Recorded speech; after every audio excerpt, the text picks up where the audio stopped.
ये जनाजा ईरान के सबसे ताकतवर नेताओं में से एक अली लारीजानी और उनके बेटे का है।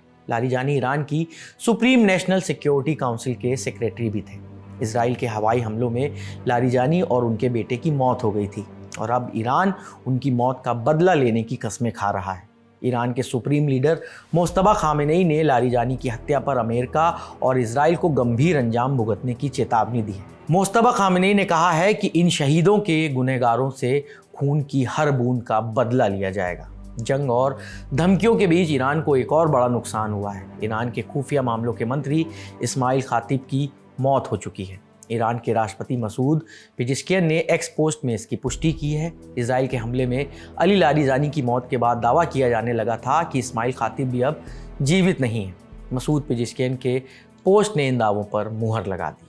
इसी पोस्ट में ईरानी राष्ट्रपति ने सिक्योरिटी काउंसिल के सचिव अली लारीजानी और रक्षा मंत्री अजीज नासिरजादे के मारे जाने की भी जानकारी दी है। उन्होंने लिखा, मेरे प्रिय सहयोगियों, इस्माइल खातिब, अली लारीजानी और अजीज नासिरजादे और उनके परिवार के कुछ सदस्यों की कायरतापूर्ण तरीके से हत्या कर दी गई है। इनकी हत्या ने हमें गहरे शोक में डाल दिया है। इस्माइल खातिब ईरान के इंटेलिजेंस मिनिस्टर थे। उनको आयतुल्ला अली खामेनेई और अली लारीजानी के बाद ईरान का तीसरा सबसे बड़ा नेता माना जाता था। साल 2022 में अमेरिका ने उन पर बेहद कड़े प्रतिबंध लगाए थे। अमेरिकी ट्रेजरी डिपार्टमेंट का आरोप था कि खातिब एक साइबर नेटवर्क का संचालन कर रहे हैं जिससे अमेरिका और उसके सहयोगी देशों के खिलाफ जासूसी और रैंसमवेयर हमले किए गए थे। अब इस वॉर से जुड़े ताज़ा अपडेट्स पर बात कर लेते हैं। जैसे अमेरिकी राष्ट्रपति ट्रंप मिडिल ईस्ट में अपनी सैन्य क्षमता को बढ़ाने की प्लानिंग कर रहे हैं। न्यूज़ एजेंसी रॉयटर्स की रिपोर्ट के मुताबिक ट्रंप मिडिल ईस्ट में हजारों से अमेरिकी सैनिकों की तैनाती कर सकते हैं। दूसरी ओर ईरान ने भी अपनी इंटरनल सिक्योरिटी को लेकर बड़ा अभियान शुरू किया है। मीडिया रिपोर्ट्स के मुताबिक ईरान की खुफिया एजेंसियों ने इजराइल और अमेरिका के जासूसी नेटवर्क के खिलाफ सख्त एक्शन लेना शुरू कर दिया है। लारीजानी की मौत के बाद ईरान ने खाड़ी देशों पर हमले भी तेज किए हैं। बीबीसी की एक रिपोर्ट के मुताबिक कतर की एक सरकारी पेट्रोलियम कंपनी ने बयान जारी कर कहा है कि मिसाइल हमले में उनके गैस प्लांट में आग लग गई है और इस अटैक में उन्हें भारी नुकसान भी हुआ है।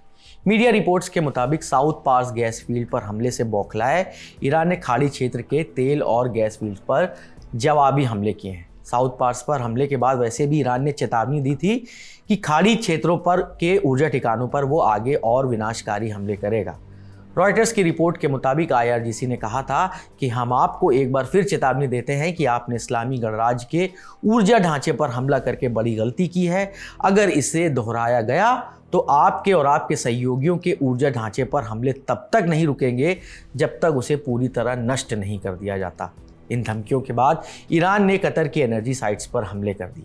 कतर के विदेश मंत्रालय ने इस हमले की निंदा करते हुए कहा है कि ईरान ने अंतर्राष्ट्रीय कानूनों का उल्लंघन किया है। ईरान ने आम नागरिकों, सिविलियन इंफ्रास्ट्रक्चर और ज़रूरी सुविधाओं को निशाना बनाकर सभी हदें पार कर दी हैं। कतर पर हमले के बाद ट्रंप का भी बयान सामने आया है। बयान क्या है? धमकी है।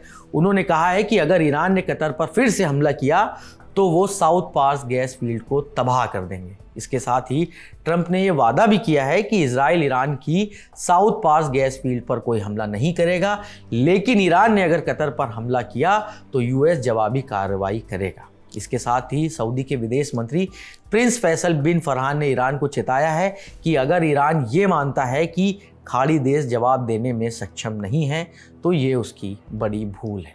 इस खबर में फिलहाल अभी इतना ही। इसमें जो भी अपडेट्स आ रहे हैं लगातार हम आप तक यूं ही पहुंचाते रहेंगे। शुक्रिया।